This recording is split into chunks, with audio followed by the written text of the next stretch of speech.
જામનગરમાં ફરી આરોગ્ય વિભાગ એલર્ટ મોડ પર. ચાંદીપુરા વાયરસના 2 શંકાસ્પદ કેસ સામે આવતા તંત્ર દોડતું થયું.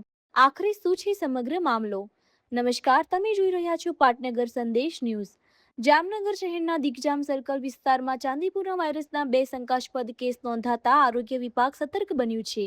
મહાનગરપાલિકાની આરોગ્ય શાખાએ તાત્કાલિક વિસ્તારની મુલાકાત લઈને પાવડરનો છંટકાવ અને સર્વેલન્સની કામગીરી શરૂ કરી છે. આરોગ્ય વિભાગે વાલીઓને બાળકોને ફૂલ સ્લીવ્સના કપડાં પહેરાવવા, સ્વચ્છતા જાળવવા અને માખીના ઉપદ્રવથી બચવા અપીલ કરી છે. આખરે ચાંદીપુરા વાયરસથી કેવી રીતે બચી શકાય? સંપૂર્ણ માહિતી માટે અમારી સાથે જોડાયેલા રહો.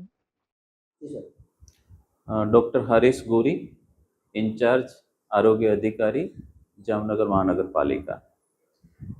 જામનગર મહાનગરપાલિકાના વિસ્તારમાં ખાસ કરીને અમારું જે દિગ્જામ સર્કલ અને બેડી રિંગ રોડ વિસ્તારમાં 2 બાળકોમાં શંકાસ્પદ ચાંદીપુરા વાયરસના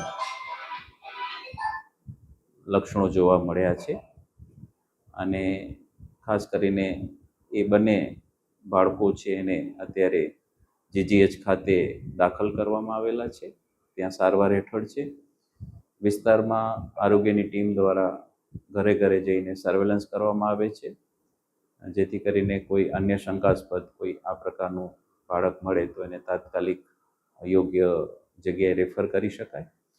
આ ઉપરાંત ખાસ કરીને એ વિસ્તારમાં જે સેન્ડ ફ્લાય નામની જે માખી છે, જે આપણે જનરલ જે માખી છે એના કરતાં એ અલગ પ્રકારની માખી હોય છે અને એના દ્વારા સાયન્સ એવું કહે છે કે આ વાયરસ છે એ બાળકોમાં ફેલાય છે.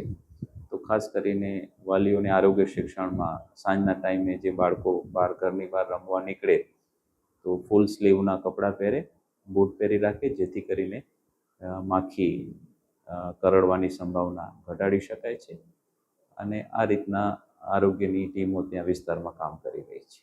સર, અત્યારે બીજું ખાસ કરીને કે આવા કોઈ બાળકો જે કેસ ચાલ્યા છે ત્યાં ઘરમાં તેની કોઈ સ્પેશિયલ સુવિધા તો એને અહીંયા બીજી આ કે કોઈ છંટકાવ કે ખાસ કરીને એ વિસ્તારમાં અમારી સોલિડ વેસ્ટની ટીમ સાથે મળી અને સાફ સફાઈના ધોરણો જળવાઈ રહે અને ખાસ કરીને પાવડર ડસ્ટિંગ થાય એના માટે પણ સોલિડ વેસ્ટની શાખા સાથે કોર્ડિનેશન કરીને